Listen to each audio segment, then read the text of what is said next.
Hello friends, good morning. Welcome to our channel target with Lalan Sharma. तो आज हम लोग अध्ययन करेंगे force on a current carrying conductor in uniform magnetic field. तो इसमें एल लंबाई का एक कंडक्टर है, इसके क्रॉस सेक्शन एरिया ए है। यूनिफॉर्म मैग्नेटिक फील्ड में फील्ड के साथ थीटा एंगल पर रखा हुआ है। इसमें आई करंट फ्लो कर रहा है और जिसमें फ्री इलेक्ट्रॉन जो है ड्रिफ्ट वेलोसिटी से गति कर रहे हैं। तो करंट आई इक्वल टू होता है, हम लोग पढ़ चुके हैं, NEAVD, where small n is equal to number of free electron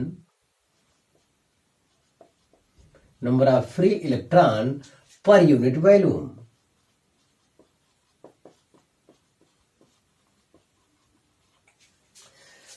तो ये चीज बहुत जरूरी, इसको जानना चाहिए।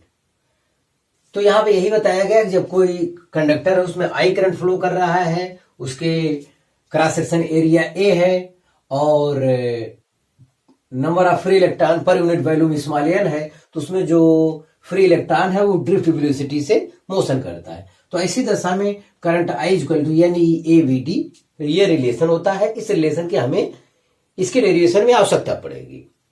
अब हम चलते हैं इसके डेरिवेशन की तरफ। तो इससे पहले हम लोग पढ़ चुके हैं F equal to B equal to Q V cross V पढ़ चुके हैं। तो यहां से ये चीज ध्यान दें, इसका फोर्स कैसे मिलेगा। तो जैसे अगर करंट इधर की ओर फ्लो कर रहा है, ये देखिए नीचे से ऊपर की ओर करंट फ्लो कर रहा है, तो इलेक्ट्रॉन जो है ऊपर से नीचे की ओर आ रहा होगा उसके अपोजिट डायरेक्शन में। जिस डायरेक्शन में करंट फ्लो कर रहा है, इलेक्ट्रॉन का अपोजिट जो होता है पॉजिटिव चार्ज या पॉजिट्रॉन जिसे आप कहेंगे, वो ऊपर की ओर गति करेगा। जब ऊपर की ओर गति करेगा तो ये हो जाएगा V क्रॉस B हो जाएगा। इसका फोर्स का डायरेक्शन हम देखना चाहते हैं। ये V पॉजिट्रॉन E प्लस ऊपर की ओर जा रहा है और ये इस टाइप से होगा मैग्नेटिक फील्ड। तो ये हो जाएगा V क्रॉस B। तो ये नीचे की ओर मैग्नेटिक फोर्स का जो डायरेक्शन होगा वो इस दशा में नीचे की ओर होगा, वर्टिकली डाउनवर्ड होगा। हाँ, और यही फोर्स जो है बुक वगैरह में दिखाया गया है। वो करंट का डायरेक्शन उल्टा ले लेंगे तो ये इधर की ओर वो दिखा देते हैं। तो इसी पॉजिटिव चार्ज होता है, उसी की सहायता से जो मैग्नेटिक फोर्स का डायरेक्शन होता है वो फिट बैठता है। तो जितना पॉजिट्रॉन होंगे उतना ही इलेक्ट्रॉन होंगे। तो हम यहां कहेंगे, हम एक पॉजिट्रॉन पर या एक पॉजिटिव आयन पर फोर्स लगा लेंगे और फिर डीएल लेंथ में देखते हैं कितने पॉजिटिव आयन है, उस पर फोर्स ज्ञात कर लेंगे। तो डीएल लेंथ में जब फोर्स ज्ञात हो जाएगा तब हम इंटीग्रेशन करके टोटल या लंबाई के वायर पर फोर्स की गणना कर लेंगे। अंत में हमें यही तक काम करना है। तो यहां से ये जानकारी हमें मिला कि ये फोर्स क्या होता है, ये नीचे की ओर फोर्स कार्य करेगा, मैग्नेटिक फोर्स। यस, यहां पे ये चीज देखिए। तो यहां कहेंगे कि फोर्स ऑन 1 E प्लस, तो इसमें हम लोग रखेंगे। तो इसका E प्लस पॉजिट्रॉन होगा, इसका मैग्नीट्यूड जो होता है वो E होता है। E लिख सकते हैं यहां पे, क्योंकि जो वैल्यू होती है वो पॉजिटिव में होता है, बस इतनी सी बात है।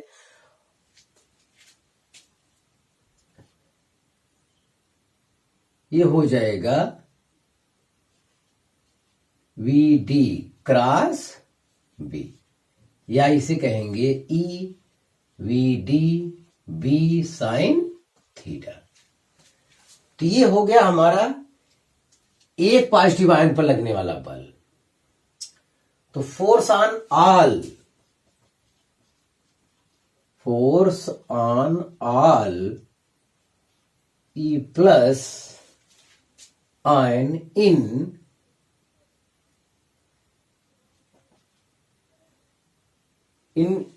elemental region या in DL region,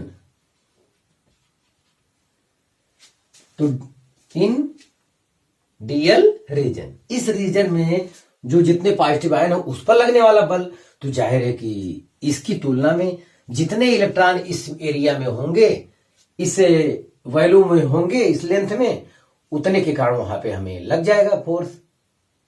हाँ, यहां एक इलेक्ट्रॉन के कारण, एक पॉजिटिव आयन के कारण फोर्स लगा हुआ है, तो इसमें कितने पॉजिटिव आयन हैं? तो जितने टोटल इलेक्ट्रॉन होते हैं उतने ही पॉजिटिव आयन होते हैं। तो यहां देखा जाए वॉल्यूम और फ्री इलेक्ट्रॉन,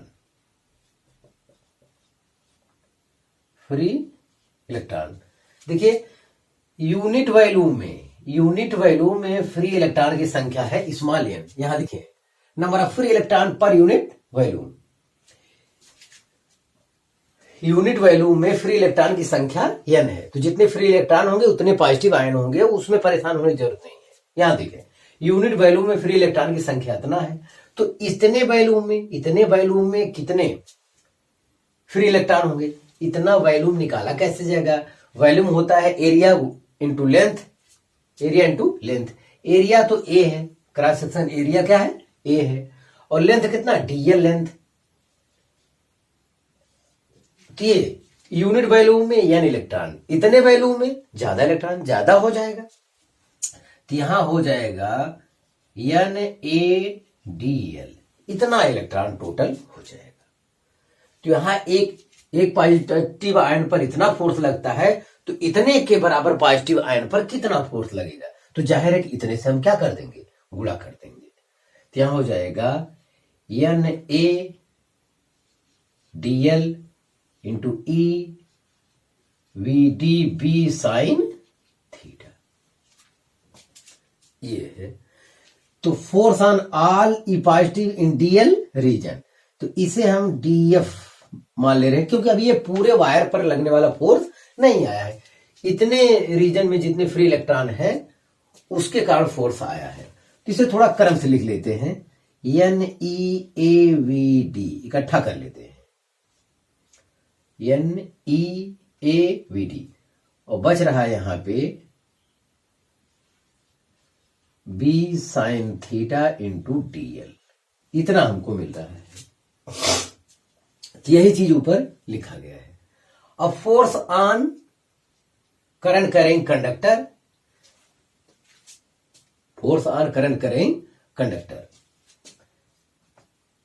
या force on total e positive ion, force on current carrying conductor is equal to total force on current carrying conductor is equal to total force on all E positive. यहां ऐसा कह सकते हैं, total force on all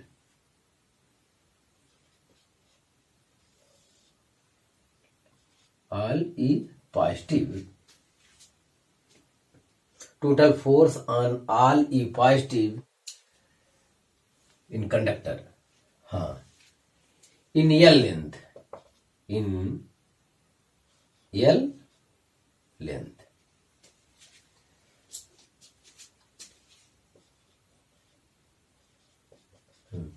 पूरे लंबाई में जितने हैं उसके कारण।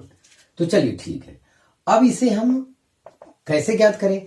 एक छोटे एलिमेंट के कारण ज्ञात कर लिया, अब इंटीग्रेशन कर देंगे तो टोटल के कारण हमें पता चल जाएगा। इंटीग्रेशन यहां कह देते हैं क्या? DF।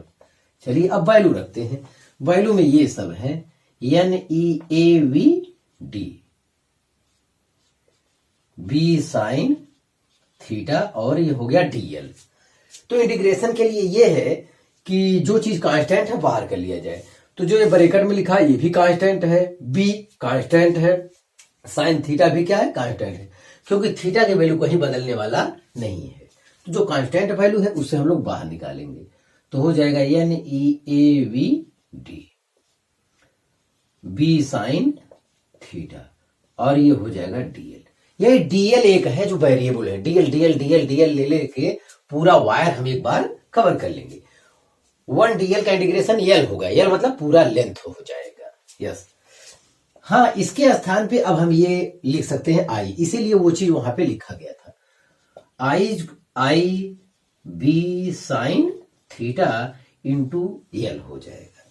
हाँ, तो जो फोर्स हमारा आ रहा है F equal to I B L sine theta, या कुछ लोग बिल साइन थीटा कहते हैं, वो भी ठीक है। तो इतना कॉन्सेप्ट हमें आपको देना था। हाँ, अब इसे वेक्टर फॉर्म में हमको लिखना है। वेक्टर फॉर्म में हम कैसे लिखें ये देखना चाहिए आपको। इन वेक्टर फॉर्म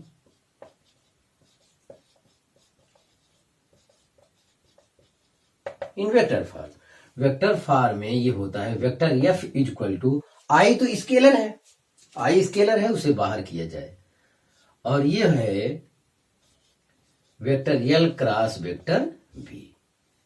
तो यही वेक्टर फॉर्म में इसका फार्मूला है।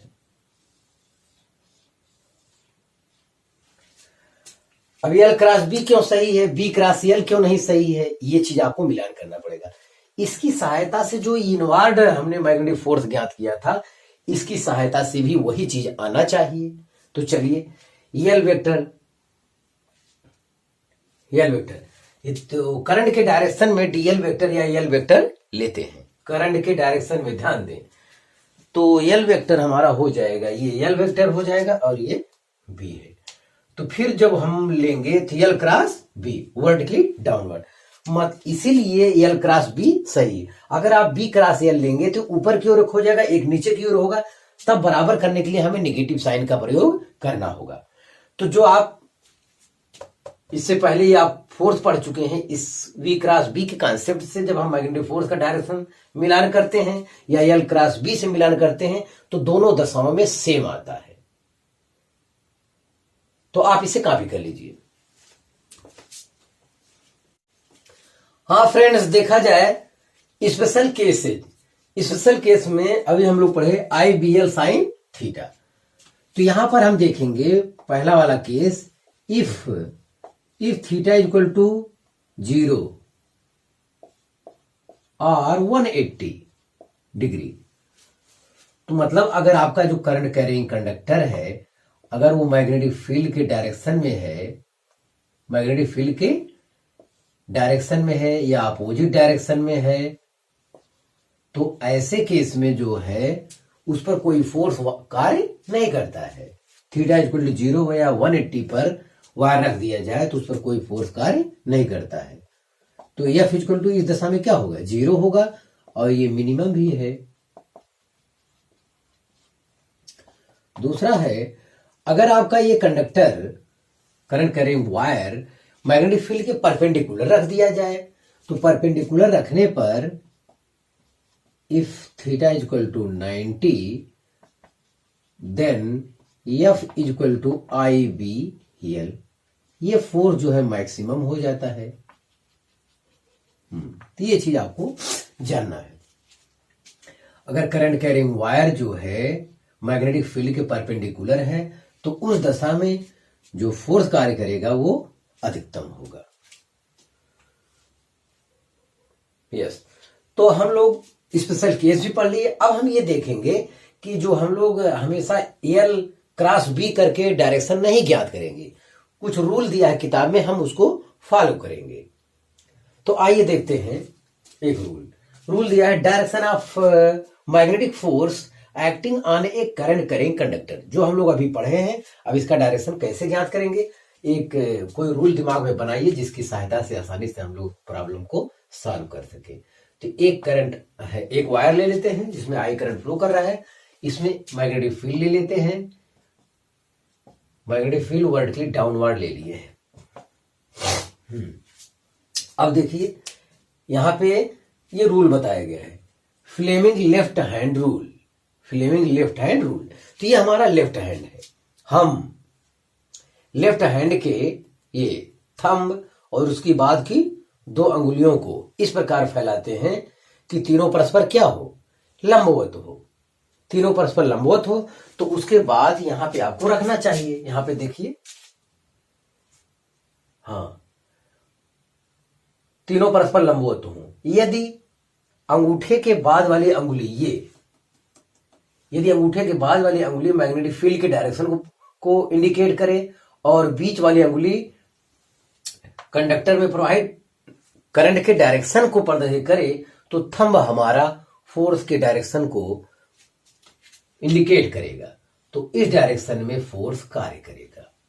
तो ध्यान दें, आज से हम या तो ये याद रखें या तो अभी राइट हैंड थंब रूल बता रहे हैं वो देखें। तो इसको इस टाइप से रख, करंट के डायरेक्शन में बीच वाली अंगुली करंट के डायरेक्शन रखिए और ये वाली अंगुली अंगूठे के बाद वाली उसे आप रखिए मैग्नेटिक फील्ड के डायरेक्शन में। तो ऐसी दशा में थंब जिस दिशा में कार्य करेगा वही मैग्नेटिक फोर्स के डायरेक्शन होगी। तो आज से यही आप काम करिए। तो एक नियम तो आपका ये हो गया और दूसरा है राइट हैंड थंब रूल। हम समझते यही आप दिमाग में रख लेते तो सबसे अच्छा है, दाहिने हाथ से आपका काम हो जाता। हम दाएं हाथ के अंगूठे थंब और उसके बाद की अंगुलियों को इस प्रकार फैलाते हैं कि दोनों परस्पर लंबवत हो, एक ये हो जाएगा एक मेरा ये हो जाएगा। ऐसा आप करने के बाद तुरंत आप यूं आइए, देखिए अंगुलियों को मैग्नेटिक फील्ड के डायरेक्शन में, मैग्नेटिक फील्ड ये देखिए वर्टिकली डाउनवर्ड है, मैग्नेटिक फील्ड वर्टिकली डाउनवर्ड है, करंट इधर फ्लो। हम दाएं हाथ के थंब और अंगुलियों को इस प्रकार फैलाते हैं कि दोनों परस्पर लंबवत हो। यदि अंगुलियां मैग्नेटिक फील्ड के डायरेक्शन को प्रदर्शित करती हैं और थंब करंट में कंडक्टर में करंट के डायरेक्शन को इंडिकेट करता है, तो हथेली के धक्का देने की दिशा में फोर्स कार्य करेगा। यस, हथेली के पाम के धक्का देने की दिशा में फोर्स कार्य करेगा। यस, जिधर ही कार्य करेगा, बिल्कुल कहीं कोई डिस्टर्ब नहीं होगा। और मान लेते हैं इसी में डायरेक्शन आप चेंज कर दीजिए, ऐसा कर दीजिए, करंट का डायरेक्शन वही, मैग्नेटिक फील्ड वही रहने दीजिए। अब देखिए क्या होता है थंब के डायरेक्शन से। यस, देखिए ये देखिए, तो ये राइट हैंड का थंब और उंगली फैलाए, दोनों परस्पर लंबवत हो और अंगुलियों को मैग्नेटिक फील्ड के डायरेक्शन में रखना है और थंब को करंट के डायरेक्शन में रखना है। तो आप देखिए इस टाइप से, तो हथेली के धक्का देने के, पाम के धक्का पुश करने के डायरेक्शन में फोर्स कार्य करेगा। तो पाम नीचे की ओर फोर्स करेगा, इस दिशा में फोर्स नीचे की ओर कार्य करेगा।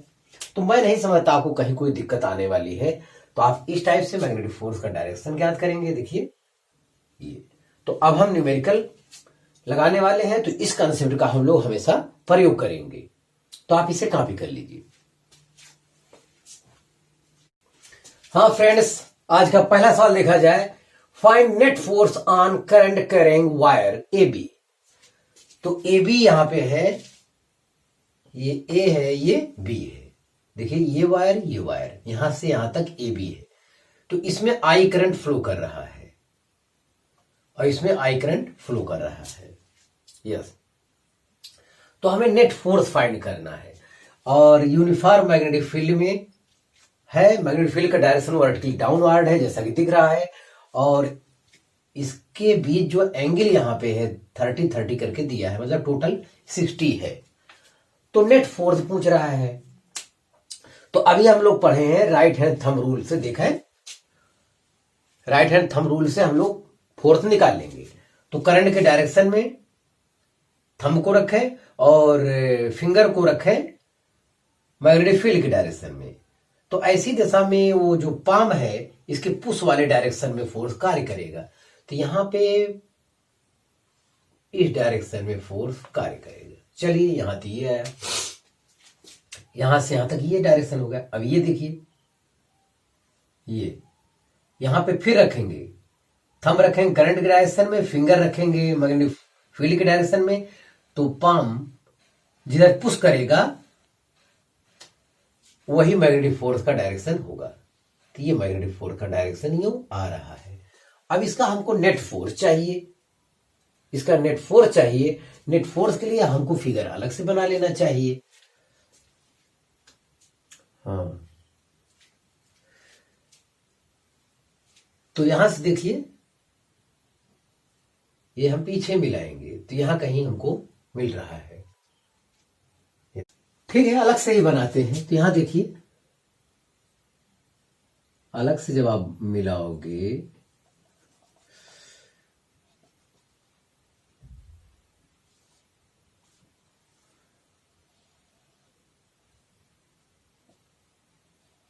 ये फोर्स एफ है, ये भी फोर्स एफ है। तो ये वाला लेंथ पूरा एल आप ले सकते हो, अगर आप जरूरत है तो एल लेंथ ले लेते हैं। मतलब टोटल 2L था, जिसका एल भाग ये मान लेते हैं, एल भाग ये मान लेते हैं। हाँ, आप कंसेप्ट समझे। तो फोर्स का डायरेक्शन तो ये है। तो यहां पे हाँ, ये एंगल देखें कैसे है।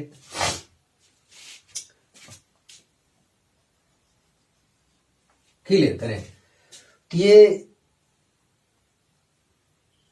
हाँ, मान लेते हैं ऐसा है। तो ये तो 90 होगा, परपेंडिकुलर है ना ये देखिए 90 होगा। तो ये 30 हो गया, तो कितना होगा, ये 60 यहां बनाएगा। ये एंगल कितना बनाएगा, 60। और सेम कंडीशन इधर भी होगा, वही 60, क्योंकि ये परपेंडिकुलर है। ये तो परपेंडिकुलर है, तो ये वाला 90 हो गया, ये 30 है, ये तो इसे 60 होना पड़ेगा। तो ये वाला भी क्या है, 60। बस ये। अब इस फोर्स का हम क्या निकालेंगे, कंपोनेंट। तो ये कंपोनेंट आएगा एफ साइन 60 ऊपर की ओर, और इसका परपेंडिकुलर कंपोनेंट एफ साइन 60 आएगा। ये इक्वल अपोजिट डायरेक्शन होने की वजह से नेट फोर्स में कोई योगदान नहीं करेंगे, तो कैंसिल हो गए, they are cancelled each other. हाँ, ये कैंसिल हो गए। इसका ये कंपोनेंट लेंगे, इसका ये कंपोनेंट लेंगे, तो हो जाएगा एफ कॉस 60, और इसका वाला इस डायरेक्शन में कंपोनेंट फिर हो जाएगा क्या, एफ कॉस 60। तो ऐसी दशा में एफ नेट बराबर हो जाएगा, कितना, दोनों एक ही डायरेक्शन में हो जाएंगे तो जुड़ जाएंगे, 2f cos 60। तो 2f cos 60 1/2 मतलब आया एफ बराबर कितना है, IBL। तो ये आंसर है आपका इस मतलब फिगर के लिए। हाँ, ये आंसर है आपका। अथवा एक और कॉन्सेप्ट का प्रयोग करिए यहां पे, अथवा ये बहुत जरूरी कॉन्सेप्ट है। अब इतना ये सवाल की लंबाई तो ज्यादा हो रही है, ऑप्शन के हिसाब से समय आपको ज्यादा लगेगा, सोचना भी ज्यादा पड़ेगा। तो आपको ऐसे सवाल में जो F इक्वल टू फोर्स आपको फार्मूला बताया गया है, ये चीज, ये F बराबर जो IBL आप जानते हैं, वास्तव में ये डिस्प्लेसमेंट वेक्टर है। L क्या चीज है, L को हमेशा आप मानिए, L को मानिए, L है डिस्प्लेसमेंट, डिस्टेंस नहीं है। L इक्वल टू डिस्प्लेस, अगर L को डिस्प्लेसमेंट आप दिमाग में रख लिए, L वास्तव में डिस्प्लेसमेंट ही है, L डिस्प्लेसमेंट रख दिए अगर दिमाग में है आपके, तो सवाल बहुत छोटा हो जाएगा लंबाई में। हाँ, देखा जाए L डिस्प्लेसमेंट है, तो इस फिगर में देखा जाए, इसको आपको ऐसे मिला देना चाहिए। जो करंट आप यहां से सोच रहे हैं, अब मानिए आपका करंट, यही करंट यहां से बह रहा है। डिस्प्लेसमेंट हमेशा लिया कीजिए, ए से बी के लिए क्या लीजिए, डिस्प्लेसमेंट। आप सोचिए पूरा 60 है, तो ये कितना हो जाएगा, ये दोनों लेंथ बराबर है, तो ये तीसरा लेंथ कहां जाएगा, जब उसके बीच का एक एंगल 60 है, तो ये भी 60 हो गया, ये भी 60 हो गया। तो तीनों साइड इक्वल हो गए, लेंथ की प्रॉब्लम नहीं रहेगी। जो लेंथ इसका वही लेंथ इसका भी हो जाएगा। तो ऐसी दशा में नेट फोर्स हो जाएगा क्या, IBL। तुरंत आंसर आ गया, IBL। तो ये चीज ध्यान दें। तो यहां तो आई बी एल जो साइन थीटा है, तो थीटा एल वेक्टर और बी वेक्टर के बीच है, तो यहां भी एल और बी क्या है, इनके बीच का कोण एंगल कितना है, अभी 90 है। एल और बी के बीच का कोण, एल वेक्टर और बी वेक्टर के बीच का कोण जो थीटा है वो हमेशा 90 है इस सवाल में हर जगह। ये जो 60 वगैरह है ये तो फोर्स के लिए लग रहा है, फोर्स कितने एंगल पे वर्क कर रहा है। और F equal to I B L में हमेशा बी और एफ के तो हमेशा बी और एल परपेंडिकुलर है, तो इस न्यूमेरिकल में एल और बी भी क्या है, परपेंडिकुलर है। तो इसका आंसर अभी वही क्या आएगा, क्या, आई बी एल। जो इतने लंबाई में हम लोग सवाल लगाए बस एक लाइन में हो जा रहा है, तो आप इसे कॉपी कर लीजिए। हाँ फ्रेंड्स, दूसरा सवाल देखा जाए। दूसरा सवाल कह रहा है find net force on current carrying wire A be in shape of semi circle. तो सेमी सर्किल में ए बी है जिसमें आई करंट फ्लो कर रहा है, ये यूनिफॉर्म मैग्नेटिक फील्ड में रखा हुआ है। फील्ड जो है वर्टिकली डाउनवर्ड है, वर्टिकली डाउनवर्ड है। यहां पे देखें ये करंट इस वायर ए बी के कारण मैग्नेटिक फोर्स आपसे चाहता है एफ नेट। तो एफ नेट क्या होगा, देखिए मैग्नेटिक फील्ड का डायरेक्शन है, करंट इधर फ्लो कर रहा है, तो फोर्स हमेशा बाहर की ओर कार्य करेगा। फोर्स हमेशा बाहर की ओर, कहीं भी हाथ को राइट हैंड थंब रखेंगे तो मैग्नेटिक फोर्स हर पॉइंट पे बाहर की ओर कार्य करेगा। अब बताइए इसका मैं नेट कैसे ज्ञात करूं। तो इसी कंसेप्ट का अभी हमें प्रयोग करना, जो हमने अभी कंसेप्ट बताया कि जो है एफ इक्वल टू क्या होता है, आई बी एल साइन, यहां साइन क्या है 90 है, एल वेक्टर वी वेक्टर हर जगह क्या है, परपेंडिकुलर है, तो साइन 90। इसी का प्रयोग करना चाहिए। एल को हमेशा डिस्प्लेसमेंट लेंथ लेना चाहिए। कहीं भी इस टाइप का अगर दे दे तो एल को हमेशा ये वाली लेंथ लेना चाहिए, डिस्प्लेसमेंट लेंथ। ध्यान दें, अगर इस टाइप का भी टेढ़ा मेढ़ा केस कहीं दे दे तो आपको लेंथ जो वो लेना चाहिए, क्या, डिस्प्लेसमेंट लेंथ लेना चाहिए। अब एल के स्थान पे लड़का गलती से अगर लिख दिया पाई आर तो खत्म हो जाएगा, उसका सवाल गलत हो जाएगा, पाई आर नहीं होगा। तो इसको जो है, जो इस फिगर में माने हो, आप मान लो कि ये करंट कहां बह रहा है, ऐसे बह रहा है, आई करंट, बस खत्म। तो ऐसे अगर मानोगे तो देखिए ये ऊपर की ओर फोर्स करेगा, आपका एफ नेट इधर आ गया, ये एफ फोर्स कार्य करेगा, तो यही एफ नेट हो जाएगा आई बी एल के स्थान क्या लिखेंगे, 2r साइन 90 मान 1, तो आई बी आर ये, तो एफ नेट आपका इतना आया, इतने आसानी से यहां पे आ गया। तो इस सवाल पर गौर किया जाए, बहुत अच्छा सवाल है। तो इसमें गलती होने का चांस ये है कि लड़का एल के स्थान पे पाई आर लिख सकता है, तो पाई आर आपको लिखना नहीं है। पाई आर के स्थान पे आपको डिस्प्लेसमेंट लेंथ, ए से बी के बीच डिस्प्लेसमेंट लेंथ लेना है, और वो कितना है, डायमीटर के बराबर है, 2r के बराबर है। इस टाइप का फिगर बहुत गंदा सा है, फिर भी अगर इसमें करंट आई फ्लो कर रहा है तो आप डिस्प्लेसमेंट वाला एक वायर मानिए और वो करंट उसमें शो करके डिस्प्लेसमेंट वाला लेंथ लेंगे हमेशा इस टाइप के सवाल में, ध्यान दें। तो आप इसे कॉपी कर लीजिए। हाँ फ्रेंड्स, आज का लास्ट सवाल देखा जाए। Find net force on current carrying close loop in uniform magnetic field. तो जितना हम लोग कंसेप्ट पढ़ रहे हैं हर जगह मैग्नेटिक फील्ड यूनिफॉर्म था, यहां विशेष रूप से कहा गया क्योंकि इसका कुछ मतलब आपको बताना है। तो देखिए एक स्क्वायर है, मान लेते हैं ये स्क्वायर है, इसकी लंबाई क्या है, एल है, यूनिफॉर्म मैग्नेटिक फील्ड में ये रखा गया है। एक इक्विलेटरल ट्रायंगल है, सभी की लेंथ समान है, हाँ, और एक यहां सर्किल है, और इसमें भी क्या है, आई करंट फ्लो कर रहा है, इसमें भी आई करंट फ्लो कर रहा है, और एक सर्कुलर रिंग है, इसमें आई करंट फ्लो कर रहा है, इसका रेडियस कैपिटल आर मान लेते हैं। तो ये 3 सवाल है, यूनिफॉर्म मैग्नेटिक फील्ड में सब रखे हुए हैं। स्क्वायर है, एक तीनों साइड बराबर है इस ट्रायंगल का, और ये सर्किल है आपका। तीनों दिशाओं में एफ नेट हमसे पूछा है। तो चलिए शुरुआत इनसे करते हैं। तो देखिए यहां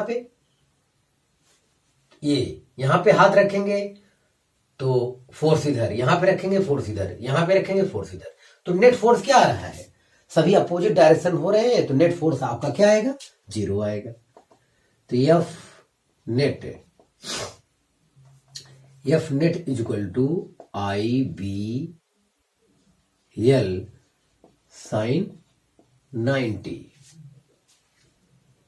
ये आपका फार्मूला होता है। तो यहां पे रखें, तो नेट फोर्स यहां पे 0 हो रहा है। आप चारों फोर्स अपोजिट करके जोड़ोगे जब, तो नेट फोर्स 0 आ रहा है यहां पे। लेकिन ये वेक्टर के रूप में ए बी सी डी, देखिए जहां से चले फिर वहीं पहुंच गए, तो इसका क्या मतलब है, इसका एल वेक्टर क्या है आपका, 0 आएगा।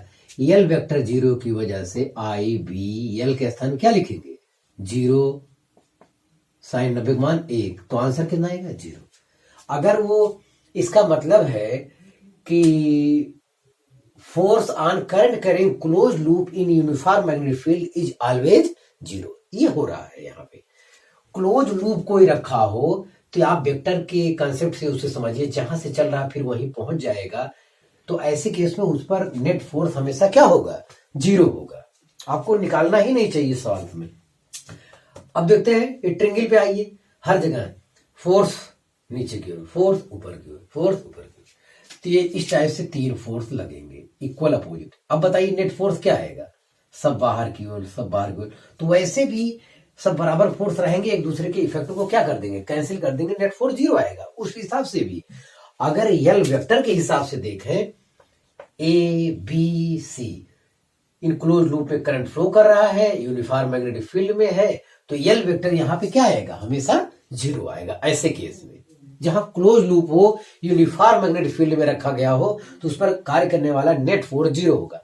हाँ, इंडिविजुअल साइड के कारण फोर्स 0 नहीं हो गया, जैसे अकेले इस लेंथ के कारण पूछा है, इसके कारण वो चीज 0 नहीं होगा, नेट फोर्स 0 होगा। हाँ, तो इस दशा में भी क्या होगा, ए वाले दशा के लिए बी वाले में भी एफ नेट इक्वल टू 0, क्योंकि एल वेक्टर इक्वल टू क्या होगा, 0 होगा। जो एफ बराबर आई बी एल प्रयोग किया जाता है, एल वो डिस्प्लेसमेंट वाला लेंथ है, ये चीज आपको ध्यान देना चाहिए। और सी वाले केस में भी क्या है, एफ नेट इक्वल टू 0, क्योंकि ये भी रिंग है, हर जगह फोर्स, वैसे भी बाहर की ओर आप फील करेंगे तो बाहर की ओर हमेशा लगेगा, नेट फोर्स कुछ मिलने वाला नहीं है। इस पॉइंट पर इधर, तो इसके सिमिलर इस पॉइंट पे इधर, इस पॉइंट पे इधर, इस पॉइंट पे इधर, तो सब कैंसिल हो जाएंगे, नेट वैसे भी 0 आएगा।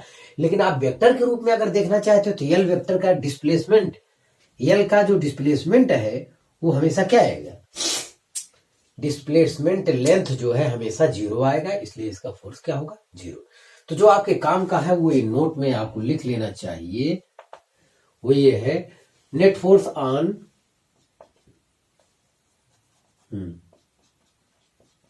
Net force on current carrying loop on current carrying loop, current carrying close loop in uniform, ध्यान दें, uniform magnetic field is always 0, is always, will always 0। तो ये चीज आपको ध्यान देना चाहिए। Net force on current carrying close loop in uniform magnetic field is always 0। तो जो क्लोज लूप होगा यूनिफॉर्म मैग्नेटिक फील्ड में, वहां उस दशा में नेट फोर्स हमेशा 0 होगा। तो आप इसे कॉपी कर लीजिए। हाँ विद्यार्थी, आज बस इतना ही। आप मेहनत से पढ़ाई करते रहें। All the very best.